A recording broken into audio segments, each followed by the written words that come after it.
저 2030 세대를 우리 이제 기성세대는 흔히 정치에 관심 없다 이러는데 두 분은 어떻게 대선 후보 캠프의 청년위원장까지 맡으셨어요? 어때요? 저 같은 경우는 2030 세대가 정치에 관심이 없잖아요. 그러다 보니까는 그거의 수혜자가 아닌 것 같아요. 전 정치에 관심이 있거든요.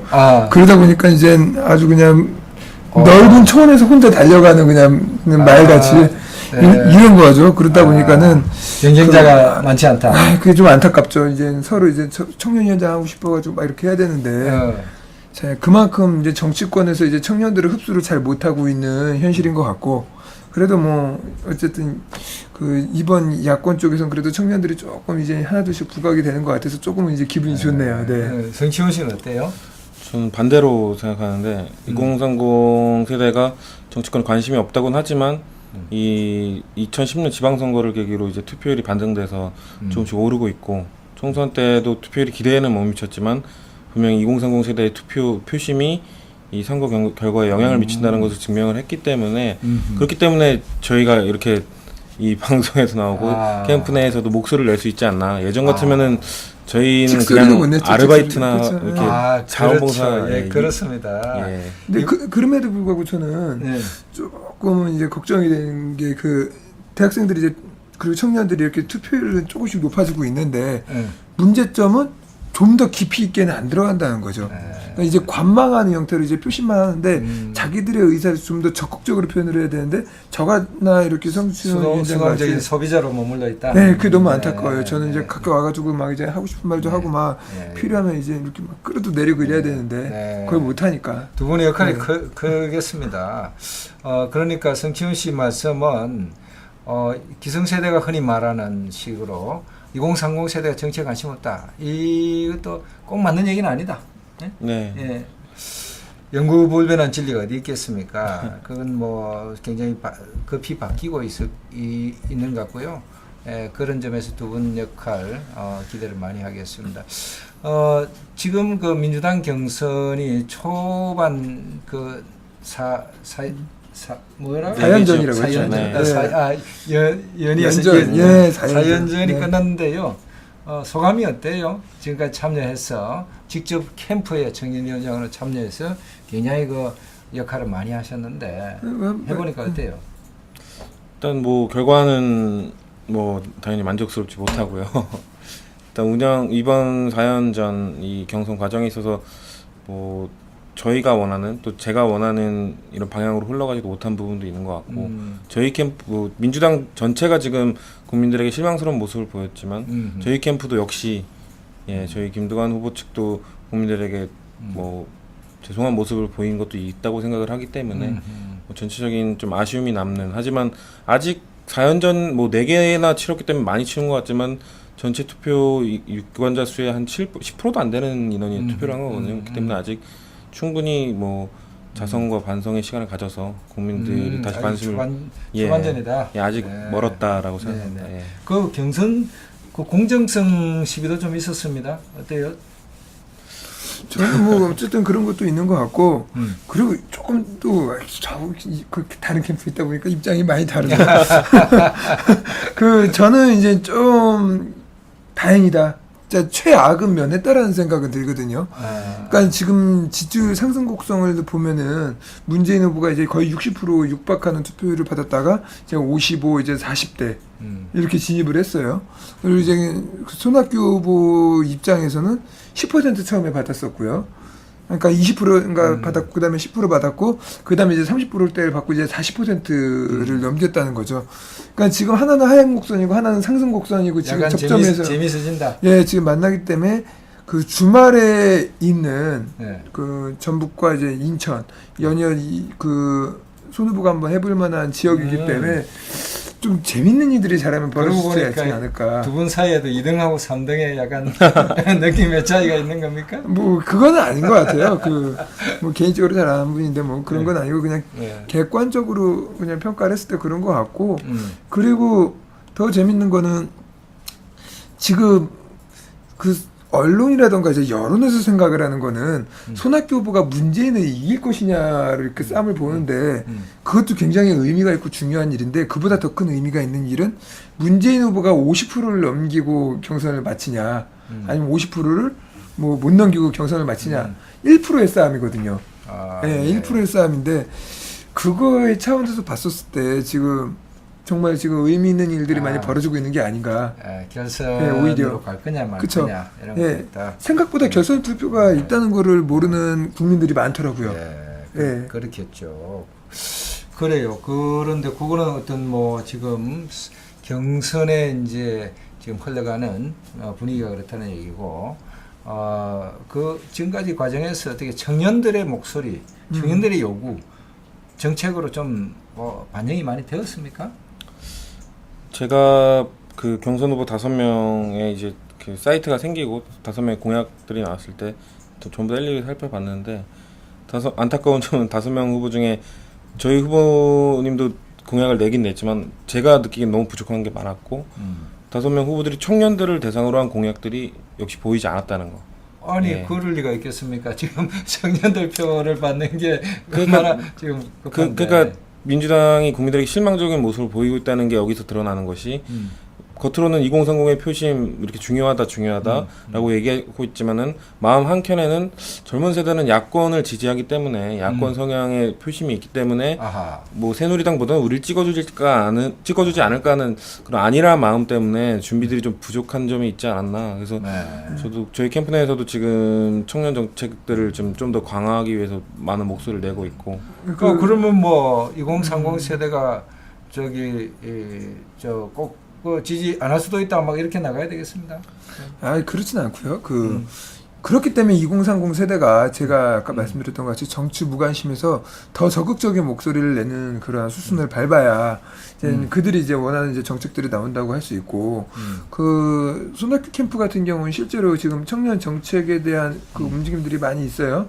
그리고 제가 이제 그 면면을 살펴봤을 때 실제로 청년 정책이라는 게 굉장히 잘 갖춰져 있는데 그것을 하나의 그 카테고리로 정리를 잘 못 해놨다는 거. 그 부분은 이제 곧 정리를 해야 될 부분인 것 같고, 그리고 우리 그 성 위원장님께서 말씀하신 것 같이 저는 저번에도 말씀드렸던 건데 그 2007년도 대선 때는 이명박 후보를 갖다가 청년들이 더 많이 지지를 했어요. 아하. 그리고 이제 지방선거 때부터는 이제 청년들이 야권을 지지하기 시작한 건데 도대체 야권은 뭘 믿고 그렇게 깡다고 좋게 청년들이 자기네 편일 거라고 이렇게 믿는지, 이게 기성세대가 새누리당을 지지하는 그 표심과 청년들이 야권을 지지하는 표심의 그 근원지는 완전히 다르거든요. 기성세대는 공고하게 새누리당을 지지하지만 청년들은 공고하지 않아요. 아, 그렇지. 예. 그렇죠. 모래에서 마음에 안 들면 그렇죠. 언제든 바꿀 수 있다. 그럼요. 긴장해야 그럼요. 되는데. 그렇기 때문에 우호적인 사람 원래 내 애인일 때 더 잘해줘야 되는 거지. 헤어진 다음에 막 나랑 다시 사귀자고 하면 그게 됩니까 말이? 알았어요. 예. 그래요. 그런데 저는 이제 이런 점도 있지 않을까 싶어요. 마음은 뭐 있지만 기성세대들만 주로 뭐 캠프가 구성되어 있다 보면 잘 몰랐어도 제대로 못하지 않겠나. 예? 그쵸. 우선은 이런 게 있어요. 일례로 그 뭐 청년들이 예를 들어서 그 시급만 올려주면 좋아할 것이다 이렇게 생각을 하는데 그 청년들의 면면을 살펴봤을 때는 시급을 올려주는 것도 당연히 좋은 일인데 4,580원이잖아요 지금. 이거를 올리는 거 뭐 50% 올린다 뭐 근로자에 그래서 5,600원대 이렇게 올리는 것도 중요하지만 청년들이 진짜 원하는 거 4,580원이라도 우선 제대로 받게 해달라. 이게 굉장한 시각 차이인 거죠. 청년들은 지금 현실을 있는 것도 구체적으로 잘 모르다 보니까 그쵸. 예, 숫자만 그런 올리면 좋아할 것이다라고 생각하는 거고 청년들은 숫자 이전에 진짜 있는 거라도 지키게끔 해달라. 아이고. 네, 방송사고를 내시는데 제가 이거를 그 배소리가 굉장히 촌스러웠다는 느낌이 많이 드네요. 또 이런 배소리를 이걸 미안합니다.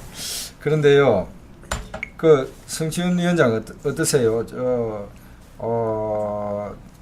지금 말씀하신 대로 네. 최저임금도 못 받는 사람들도 많다. 그 청년 알바의 지금 현실이다 이런 얘기인데요. 실제 어떻습니까? 그러니까 아까 또 그 질문하신 것도 캠프 내에 이렇게 젊은 사람들이 없다 보니까 이런 현실적인 문제들이 전달이 안 되는 그렇지, 거다. 잘 모를 예. 수도 있다니까요. 근데 실제로 이제 아까도 초입 도입부 때 말을 했지만 이제 캠프 대선 캠프라는 곳에 젊은 사람들이 들어가기 시작한 거거든요. 아하.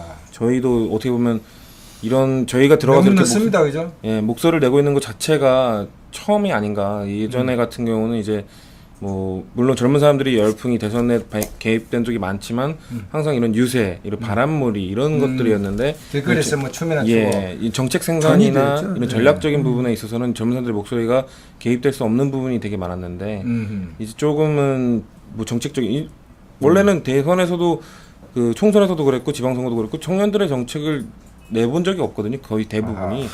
근데 이제서야 좀 뭐 청년의 좀 목소리가 과도기가 아닌가. 청년의 목소리가 개입되는 그 반영되는 이 방식이 어떤 식으로 되는가. 지금은 이제 없던 부분이 생기다 보니까 좀 과도기적 성격을 띠고 있다고 생각을 하고. 잃어버린 20년 같아요 정치권에. 그 17대 총선 때 그 실제로 이제 수십 명의 이제 그 청년 이제 리더 그룹 30대가 30대. 이렇게 지금 국회로 진출하면서 자기들의 목소리를 냈고 자기들의 정책을 그때 개발했거든요. 그 386이라 했죠. 그 386 그 지금은 30대, 지금 30대라는 뜻이에요. 30대 80 그렇죠. 60년대생이고 80년대권 네. 이렇게 해서 386들이 진출해서 지금 이제 486이 됐는데 진짜 정치권을 잃어버린 10년이죠. 그 10년 동안 그 어떠한 젊은 리더들도 이제 정치권으로 배출해내지 못했다는 거. 그리고 우리 성 위원장님께서 말씀하셨던 것 같이 청년들은 이제 한낱 전의대에 불과해가지고 피켓을 들고 그리고 자원봉사하고 그리고 그 대선 후보라던가 이제 정치인들에게 악수 한번 하는 걸로 자신들의 욕망을 다 대체를 해야 됐던 그런 말도 안 되는 현실. 그러면 이렇게도 말할 수 있겠군요. 사기죠, 거의 뭐. 386 이 사람들이 자기들은 30대에 아니면 뭐 20대에 벌써 굉장한 영향력, 정치적 영향력을 누려놓고 이제 뭐 후배들에 대해서는 전혀 길을 열어주지 않았던 거네요. 그러한 역할을 좀 필요하시죠. 근데 이제 요즘에는 이제 486도 그렇고 이제 5060 세대도 그렇고 청년들에게 이제 조금씩 이제 맞다. 우리가 얘네들도 있었네. 이제 돌아보니까 얘네들도 있었거든요. 그래가지고 이제 문호를 여시는 것 같아요. 그래서 이제 486의 가장 큰 역할은 이제 청년 세대와 이제 5060 세대의 가교 역할을 하는 게 가장 큰 역할이 아닐까. 그 역할을 못 하다 보니까 이제 40대 후반에서 50대로 넘어가는 안철수 현상도 나타나고 있는 것 같고, 그리고 이제 40대 이제 주축에 있는 이제 박경철 씨 시골의사죠. 이런 분들, 김재동 뭐 이런 사람들, 차인표 이런 사람들의 욕구 분출들이 계속 부각이 되는 이유가 좀 너희들 좀 하고 그다음에 이제 청년들도 좀 끌어줘라 이런 거죠. 네네.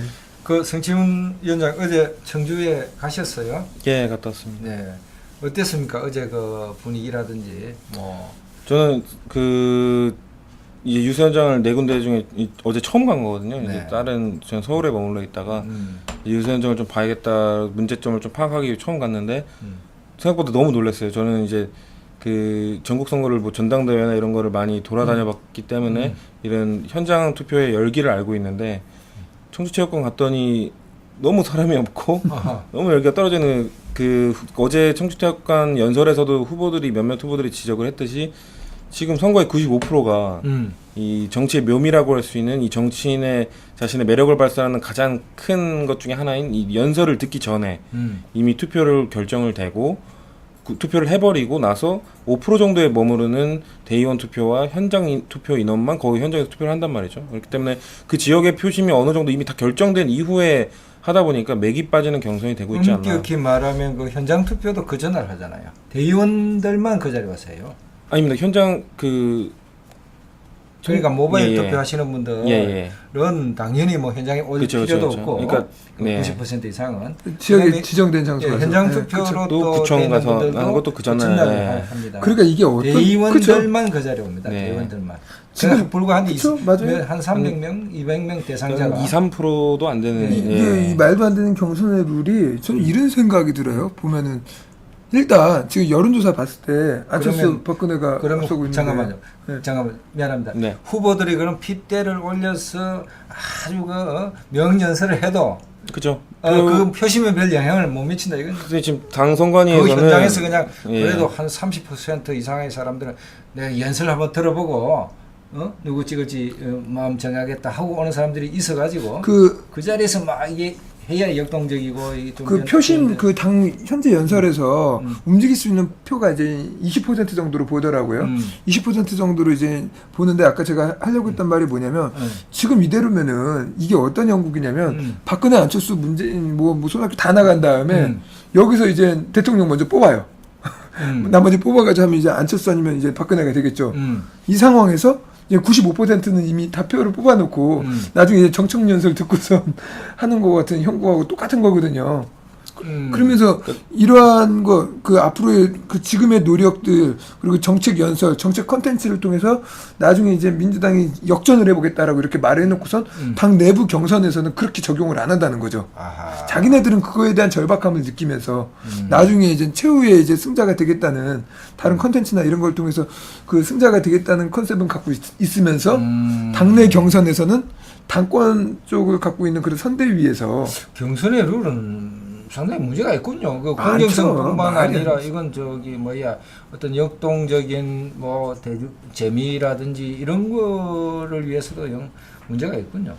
아니 뭐 그 완전 조직 동원한 그쵸. 한 근데 사람들. 문제점은 이제 경선 룰에 대해서는 제가 볼 때는 90%가 이제 선관위의 당선관위의 책임이 있고 나머지 후보들 좀 불리하다고 말하고 있는 후보들에게도 책임이 있습니다. 왜냐면은 뭐 이의 제기를 했지만 받아들여지지 않았다라고 사실 실제로도 그랬고요. 많은 부분들이 지금 말한 95%가 투표를 하고 나서 연설을 하는 부분도 이미 경선이 시작되기 전에 이의 제기를 했는데도 받아들이지 않은 부분도 있습니다. 하지만 이 정도로 심각한 솔직히 좀 황당한 선거라고 말을 할 정도였으면은 경선이 시작되기 전에 좀 강하게 그때부터 좀 강하게 국민들에게 이런 부당함, 황당함을 알렸어야 되는데 좀 그때 당시에는 좀 그런 것이 너무 부족하지 않았나 이렇게 심각한 좀 황당한 선거로 치를지는 몰랐던 것 같아요. 그래서 그 어제 예. 연설에서 손학규, 김두관, 정세균 후보는 그 점을 지적했는데 그래서 뭐 오늘 신문에 보니까 지도부에서도 만약 후보들이 다 이런 문제를 제기하면 조금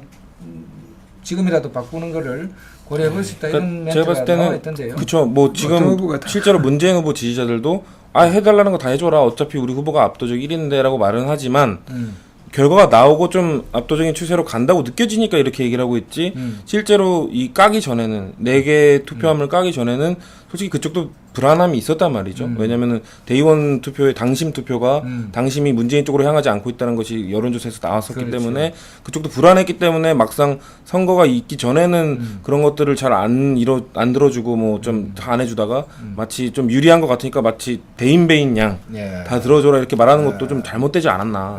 예. 그 좀 조금 이야기가 엇길로 나갑니다만 그 사실 토론이나 연설을 듣고 네 분 중에 지금 꼴찌하는 정세균 후보가 저 연설과 토론을 잘하더라 이런 말씀하는 분들이 있더라고요. 전 그래서 이번 경선이 아직 끝나지 않았다고 생각하는 이유 중에 하나가 네. 저도 정세균 그 후보님의 연설이나 이런 것들이 저는 미리 알고 있었지만 이번에 또 새롭게 보는 부분이 되게 많거든요. 그래서 저 말고도 아예 모르던 사람들이 정세균 후보라는 사람 존재감도 잘 없었고 잘 몰랐던 사람인데 연설도 잘하고 토론도 잘하고 지금 네. 지금 득표는 4%. 네, 그렇지만 이게 이런 여론층이 점점 생기면 정세균 후보도 충분히 좀 더 힘을 발휘할 수 있기 때문에 경선판이 더 재밌어질 가능성은 충분히 있다고 봅니다. 그런데 그러기 위해서는 이런 방식으로는 좀 안 되겠군요. 지금 하는 네. 지금 방식 자체가 정세균 후보를 전혀 빛나게 못하죠. 방식. 예. 그렇죠. 이미 그 이미지 투표로 가고 있는 거기 때문에 그리고 이제 손학규, 김두관, 정세균 그리고 이제 문재인까지 이어진 이 사람들의 내용이라던가 역량을 갖다가 전혀 확인할 수 없는 어떤 상황이에요. 당의 경선이라는 것은 그 당원이나 지지자들이 뭔가 우리 후보군 중에서 어떤 사람이 어떤 생각을 갖고 있고 어떤 인품을 가지고 있는 것을 충분히 알고 서로 다시 한번 생각하는 그런 계기가 돼야 될 네. 텐데 지금 그러지 못하고 있다 그런 말씀으로 이해가 됩니다. 그래요. 지금 뭐 이제 내일 어디입니까? 전북. 예, 네. 전북이 중요하다. 왜 중요하다고 하는 겁니까? 지금 성 위원장 한번 말씀해 주세요. 일단 선거인단 수에서부터가 네. 일단 지금 제주, 울산, 강원, 충북 투표인단이 이제 선거인단이 9만에서 10만 사이였는데 전북이 그만큼보다 더 많습니다. 그래서 지금까지의 그 4개 투표소보다 그 표심을 바꿀 수 있는 충분한 이 양에서부터가 차이가 있고 그리고 이 항상 이 민주당 경선에서는 민주당의 이런 중심이었던 호남의 표심이 전략적 선택들을 하시거든요.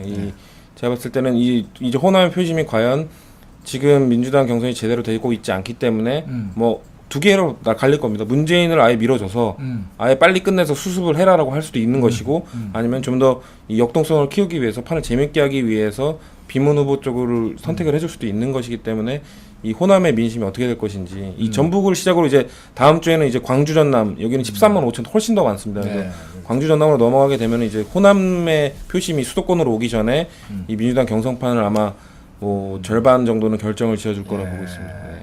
내일 전북인데 지금 모바일 투표는 어제 오늘 이렇게 하고 있습니다. 이미 그죠? 네. 예, 그렇게 해서 내일 이제 마지막으로 대의원들 전북의 대의원들이 투표하고 오후 5시쯤 되면은 발표가 되는데 9만 5천 명 이상의 선거인단 규모이기 때문에 지금까지 했던 제주, 울산, 강원, 충북을 합친 숫자보다 2천 명이 더 많다. 예, 그래서 내일 어떤 결과가 나오냐에 따라서 또 새로운 이야기가 될 수도 있다. 예, 그런 얘기 같습니다. 전북은 이미 거의 다 끝났겠어요? 오늘 뭐 모바일 마감되면 그래놓고 이제 다 끝난 상황에서 내일 또 이제 후보들 가가지고 이제 방송용 이제 연설 한번 하시고 오시겠구나. 그런데 참 어떻습니까? 그 선거인 선거관리위원회에서는 이미 다 알고 있는 겁니까? 어떻습니까? 그 내용을요? 모바일 투표 끝나면은 우선은 이제 당일날 서버를 열어서 본다고 하니까 뭐 그렇게 믿어야 됩니까? 저는 믿습니다. 네, 뭐 공정하게 하시겠죠. 뭐 우리 선거관리위원회를 우리가 안 믿으면 어떻게 합니까? 네, 저도 그건 뭐 믿고 있고 만약에 진짜로 열어서 봤다면 미리 결과를 알고 있다면은 분명히 샜을 겁니다 정보가. 그 신부당 그 사태가 이제 서버를 미리 열람을 했다라는 그게 이제 골자인데 설마 그 앞선 당이 그렇게 망가지는 걸 봐놓고선 딴짓은 안 할 거라고 저는 봅니다. 그렇게 하겠느냐. 그래서 그렇게 당연히 그러겠죠. 근데 이제 공정성 시비 논란 가운데 그 당권파란 얘기가 나왔어요. 응? 당권파 저는 그래서 그 얘기 듣고 당권파가 이게 진보당에만 있는 게 아니라 민주당에도 있구나. 그럼요. 네. 한 언론사에서는 아예 대놓고 이제 비문 후보를 갖다가 비문이라고 하니까 왠지 좀 말이 이상하지. 아예 비당권파라고 하더라고요. 두 분은 비당권파입니다. 뭐 아닌 척을 하죠. 같이 비난권 하시면서 이미 다 아주 그냥 비주류 3인방이 모여가지고 지금 나야 뭐 그렇지만 두 분은 청년들이 지금 이제 정치 경험을 처음 하면서 비주류 또는 비당권파에서 하는데 당권파의 어떤 행태나 이런 것에 대해서 뭐 좀 어떤 정의감의 이런 뭐 그런 뭔가 그런 것도 좀 느끼시겠습니다. 저는 이런 생각은 해요. 청년으로 봤을 때 저는 이제 정당 정치가 살아 있어야 된다고 이제 생각을 하고 있고 정당 정치가 무너지지 않기 위해서는 이번 경선이 재밌어야 되거든요. 그런데 그런 입장에서 한 후보에게 너무 유리하게끔 전개되어 있는 그 룰들을 보면서 이거 심판도 한쪽이고 선수도 한쪽이다 보면 이거는 별로 그렇게 감동과 재미를 주지 못하는 선거가 아닐까 싶은 생각이 많이 들어서 그런 부분에 있어서는 이제 정의감에 불탄다기보다는 조금은 드라마틱하게 이렇게 내용들을 엮으면 더 좋지 않을까 그런 생각이 전 진짜 많이 들어요. 네. 어제 저 청주에서는 보니까 대의원들이 참석했던 분들이 막 그 이해찬 대표 연설하고 저기 임채정 선거관리위원장 연설하는데 뭐 야유도 보내고 누나 차례하고 뭐 그런 얘기였죠. 네, 엄청 났다고 하더라고요. 네. 그러니까 공정성 시비는 분명히 좀 있고 또 공정성의 문제뿐만 아니라 전반적으로 이게 어떤 정당의 경선으로서 가진 역동성이라든지 흥미와 당원이나 지지자들의 관심을 끌만한 그런 어떤 프로그램 이런 것들이 좀 부족하다. 그건 전반적인 지금 그리고 소감이십니다. 경선의 불공정성을 바라보는 이 흥미 재미 이런 걸 따지기 전에 불공정성 바라보는 양측이라고 또 이렇게 또 비문 이렇게 나누는 게 좀 걸리긴 하는데 솔직히 저희 비주류 또 이렇게 표현하게 되네. 이쪽 입장에서도 비단권파 그쪽에 일방적으로 이렇게 무조건 문재인에게 모조리 유리하게 하려고 설계를 했다고 보지는 않습니다. 저는 개인적으로. 근데 또 이 흥분해 있는 좀 격양돼 있는 지지자들이 너무 그렇게 몰아가는 건 아닌가. 또 반대로 그쪽에서는 뭐 합쳐봐야 되지도 않는 것들이 막 이렇게 좀 비하를 하면서 비난을 하면서 좀 비아냥거리는 분들도 많단 말이죠. 이런 거는 전체적인 선거에 전혀 도움이 되지 않는다고 보고 좀 그런 것들은 양쪽 다 자제를 해야 된다. 왜냐면은 어차피 민주당의 후보 지금 대선이 아니고 대선에 박근혜 후보에 맞설 민주당 후보를 뽑고 있는 선거인데 양측이 너무 날선 공방이 아닌 너무 비난적으로만 가고 있기 저를 때문에 갑자기 흥분한 그 지지자로 저도 흥분을 했고 지금 잘 가라앉지 않는 것도 있습니다. 근데 저희도 갑자기 저를 못된 사람으로 그러니까, 그 당을 해체시키는 아니, 사람으로 그러니까, 만드시는데요. 아니, 그런데 이 두 사람 청년들이 근데 이야기하는 거 말씀하는 거 가만히 들어보니까 이 뭐 그냥 청년들이 막 이렇게 하질 않고 굉장히 점잖게 점잖지는 않고요. 저는 아까 나왔던 얘기인데 진짜 이게 한쪽 후보에게 유리하게 편성이 되어 있다라고 저는 생각을 하는 게 진짜 압도적으로 유리하다. 이게 오바가 아니라 왜 그러냐면 딱 한 가지 사실로 끝이에요. 그냥 95% 이상이 사전에 투표하고 선거를 한다. 이거는 진짜 이미지 선거거든요. 그 이미지 선거라는 것 자체가 특정 후보, 여론조사를 보면 아는데요. 뭐 알았습니다. 그렇죠. 알았습니다. 예, 그러니까 지금 이제 말씀을 들어보니까 원래 공정성 시비, 즉 경선 보이콧 사태까지 빚었던 제주에서의 공정성 시비는 우선 1, 2, 3번만 듣고 이 투표하고 전화를 끊으면 무효표로 처리된다. 그 얘기로만 흔히 알려져 있어요. 네. 바깥으로는 언론에 그렇게 났고 그것에 항의해서 보이콧을 했던 것으로 되어 있는데 지금 두 분 말씀을 들어보니까 단순히 그 문제가 아니다. 거기에 그치는 게 아니고 전반적으로 이게 문제가 있다. 그런 말씀이고 그런 거는 뭐 앞으로도 또 뭔가 이렇게 이제 뭐 시정이 되거나 또 널리 알려지면서 뭔가 이제 또 다른 말하자면 참여하는 분들이 또 그걸 감안해서 투표하시겠죠. 그러려고 보고 하여튼 저 두 분이 이렇게 대선 캠프에 직접 청년위원장이라는 중책을 맡아서 새로운 경험을 하고 계시는데 정말 마지막으로 두 분의 그 소감 뭐 한 말씀씩 하시고. 네. 일단 뭐 저도 청년의 목소리를 캠프에 전달하기 위해 노력을 하고 있지만 뭐 뜻한 대로 되지 않을 때가 많습니다. 이렇게 좀 아쉬울 때도 많고 하지만 이게 시작이라는 생각으로 열심히 하고 있고 하지만 이제 좀 더 우리 캠프도 그렇고 우리 당도 그렇고 이런 젊은 사람들의 이런 민심 제대로 된 아까 말씀하셨지만 이런 제대로 된 청년들의 마음을 파악을 못하고 있는 게 민주당의 현실이거든요. 그렇기 때문에 제대로 파악하지 않는다면은 뭐 경선의 공정성 불공정성 문제도 아니고 뭐 문재인이 되건 김두관이 되건 그게 문제가 아니라 아예 민주당 자체에 대해서 국민들이 등을 돌릴 것이 너무 확실시 되기 때문에 그렇습니다. 빨리 정신을 차리고 네. 좀 더 이런 젊은 사람들의 목소리나 일반 민심들을 좀 더 수용하는 자세를 보여주길 바란다는 걸 계속해서 느끼고 있습니다. 네, 그래요. 예, 저는 청년들의 입장에서 먼저 말씀을 드릴게요. 민주당 경선 자체가 어떻게 보면 이제 청년들이 이제 기대를 하는 부분들은 자기네들에 대한 문제점, 그리고 자기네들에 대한 문제 해결 방안에 대한 그러한 욕구거든요. 근데 지금 이제 선거가 아무래도 각 후보들의 그 내용을 보고 하는 게 아니라 이미지 선거로 가다 보니까 좀 이제 그 후보들의 이면을 살펴봐서 진짜로 청년들에게 저녁이 있는 삶을 살 수 있는 그러한 후보가 좀 이제 되어야지 않을까라는 생각이 들고 좀 내용을 보고 좀 이렇게 좀 선거에 좀 이제 참여를 했으면 좋겠다라는 생각이 들고요. 예, 고맙습니다. 그렇습니다. 오늘 두 분 의외로 어른스러운 2030 세대의 대표 주자들이었습니다. 그러고 보니까 이거 어른스럽게 하고 그게 아니라- 싶지 않은데 어른스럽게 만들고 그게 아니고 사실은 이미 어른인 30대면 이미 뭐 어른인데 지금 예. 20대입니까? 만으로 20대입니다. 예, 두 분 여하튼 20대와 30대 네. 중간에 있는 두 분 네. 오늘 고맙습니다. 아유, 예, 감사합니다. 수고하셨어요. 네, 수고하셨습니다. 네. 감사합니다. 맨날 20대라고